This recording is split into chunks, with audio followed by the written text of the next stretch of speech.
মা চামুণ্ডা। বহুতো মানুহৰ মনত এইটো প্ৰশ্ন উঠিব পাৰে যে যদি আমাৰ ঘৰলৈ ভিখাৰী আহে বা যিকোনো এনেকুৱা মানুহ আহে যি নেকি খুজিবলৈ মাগিবলৈ আহে, তেনেকুৱা মানুহক আমি বস্তু বা দান দিব লাগে নে নালাগে, আৰু শাৰীৰিক ৰূপে একদম সুস্থ সক্ষম মানুহক যি নেকি কাম কৰাৰ এতিয়া ধৰক বয়স থাকি গ'লগৈ, কাৰোবাৰ ধৰক 70 বছৰ 75 বছৰ বা 80 বছৰীয়া আমি দেখিলে ধৰিব পাৰিছোঁ, তেনেকুৱা মানুহক আপোনালোকে যেনেকুৱা তেনেকুৱা মানুহকে দান দিব পাৰে। তেওঁলোকক দান দিওঁতে বা কিবা তেওঁলোকক পইচা পাতি দিওঁতে ইমান চাব নালাগে, কাৰণ 70 বছৰৰ পিছত কাম কৰি খোৱাৰ নিচিনা এটা মানুহৰ পৰিস্থিতি শৰীৰত নাথাকিবগৈও পাৰে। কিছুমানৰ আকৌ তাতো থাকে দেই। কিন্তু আমি যদি নৰ্মেলি একেবাৰে সুস্থ সবল সুস্থ একদম মানে ডেকা হৈ আছে, তেনেকুৱা মানুহক যদি আমি দান ৰূপে বা দান মানে আজিকালিতো পইচাহে বিচাৰে, তো তেনেকুৱাত যদি আপোনালোকে যদি পইচা দিয়ে, সেইটো কিন্তু আপোনালোকৰ পুণ্য নহয়, পাপৰ আপোনালোকে ভাগি হ'ব পাৰে। কাৰণ একেবাৰে যদি সুস্থ তেখেতে যদি কাম কৰিব পৰা সক্ষম হৈ আছে, বয়স যদি কাম কৰা ধৰণৰ হৈ আছে, তেনেকুৱাত যদি আপোনালোকে বা আপোনালোকৰ নিচিনা 10জনে বা 100জনে বা 1000জন মানুহে যেতিয়া তেখেতক পইচা দিবলৈ আৰম্ভ কৰিব, তেখেতে কি কৰিব, কৰ্ম বিমুখ লাহে লাহে হ'বলৈ ধৰিব। বেছিভাগ মানুহে তেনেকুৱা হৈছে যে ভিক্ষা মাংগাটো এটা অভ্যাস হৈ গ'ল, তেওঁলোকৰ এতিয়া কাম কৰিবলৈ এলাহ।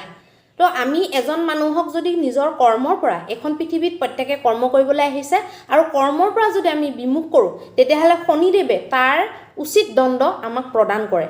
আৰু যদি শাৰীৰিক ৰূপে অক্ষম, সি কাম কৰিব নোৱাৰা যেন দেখিছে, আৰু বয়সৰ ৰূপত যদি তেওঁ অক্ষম, তেতিয়াহ'লে আমি তেওঁলোকক দান দিয়াটো বহুত জৰুৰী। আৰু ডেকাসকলক এতিয়া কি দিব? ধৰি লওক ৰ'দে ৰ'দে মানুহ এজন ঘূৰি ফুৰিছে, খুজিবলৈ মাগিবলৈ আহিছে, আপুনি পইচা দিব নোৱাৰে বা দান দিব নোৱাৰে, ডেকা মানুহ, আপুনি কি কৰিব? খুব বেছি আপুনি পানী এগিলাচ, চৰ্বত এগিলাচ বা খোৱাৰ কাৰণে পেট ভৰাই খোৱা আপোনালোকে কিবা এটা দিব পাৰে। কাৰণ পেট ভৰাই খোৱাটো সেইটো ধৰক দান বুলি এক্সট্ৰাকৈ নহয়। মানুহক এতিয়া অতিথি আহিলে যেনেকৈ আমি চাহ জলপান আমি দিওঁ অসমীয়া সমাজত, ঠিক তেনেদৰে আপোনালোকে অকল পেট ভৰাই খোৱা, ভাতেই দিলে যেনিবা, কেইটামান ভাত দিলে, চব্জি দিলে, যি বনিছে আপোনালোকৰ ঘৰত, বা ৰুটি দিলে, চব্জি দিলে, পেট ভৰাই খাবলৈ দিয়াটো সেইটো তেনেকুৱা কোনো পাপ নালাগে বা তেওঁক কৰ্মৰ পৰা বিমুখ কৰা সেইটো নুবুজায়। কিন্তু নৰ্মেলি যদি পইচা পাতি দিয়ে, ৰেগুলাৰ দি থাকে, বা আপোনাৰ নিচিনাকৈ 10জন 100জনে যদি দিয়ে, সেই মানুহজন একেবাৰে কৰ্মৰ পৰা বিমুখ হৈ যাব। আৰু যিবিলাক মানুহে তেখেতক কৰ্মৰ পৰা বিমুখ বনোৱাত সহায় কৰিলে, তেওঁ মানে গোটেই মানুহখিনিকে একেলগে শনিদেৱে উচিত দণ্ড প্ৰদান কৰিব, শাস্তি দিব।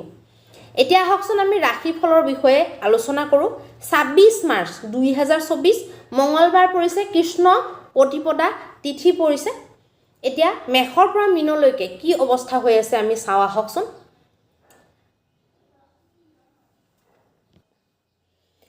মেষৰ কাৰণে বহুত বেছি ভাল বুলি ক'ব নোৱাৰি। যিকোনো ডিচিশ্যন লওঁতে, যিকোনো কাম কৰোঁতে, বা কাৰোবাক আপোনালোকে কিবা কথা বতৰা যদি আলোচনা কৰিবলৈ আছে বা উপদেশো যদি দিবলৈ আছে, তেনেকুৱা প্ৰত্যেকটো কামতে আপোনালোকে সাৱধান হ'ব লাগে।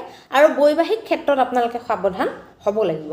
বৃষৰ কাৰণে বহুত বেছি চিন্তাজনক স্থিতি নহয়, ভালেই দেখা গৈছে, এনেই ভাল বুলিয়ে ক'ব লাগিব বৃষৰ কাৰণে।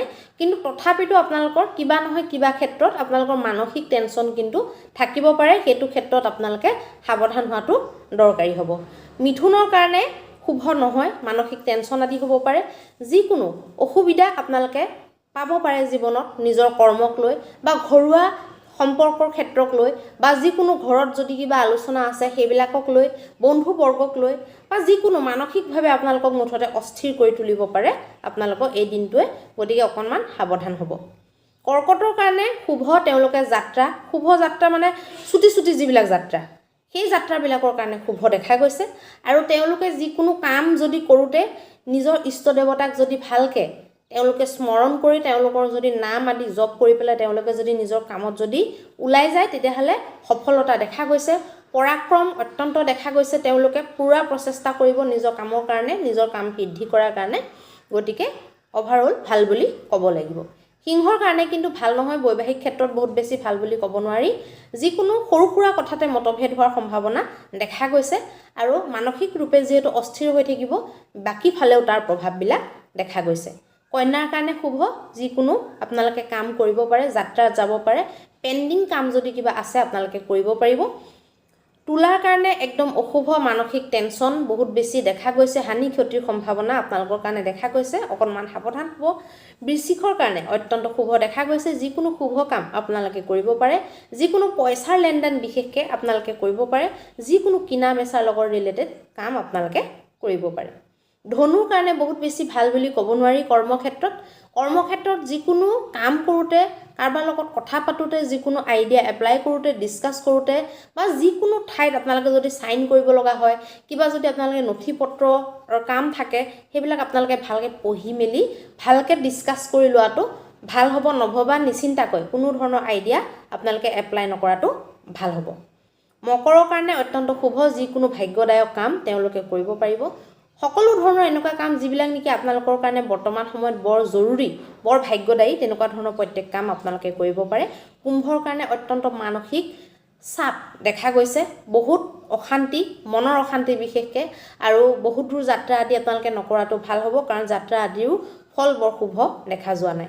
মীনৰ কাৰণে শুভ দেখা গৈছে, যিকোনো সৰু সুৰা যাত্ৰা আপোনালোকে কৰিব পাৰে, যিকোনো সন্ধি আদি আপোনালোকে কৰিব পাৰে, যিকোনো শুভ কাম বা যিকোনো মংগলকৃত্য আপোনালোকৰ ঘৰত বা আপোনালোকৰ আশে পাশে হোৱাৰ সম্ভাৱনা দেখা গৈছে। এতিয়া আহকচোন আমি মহা উপায়টোৰ বিষয়ে আলোচনা কৰোঁ।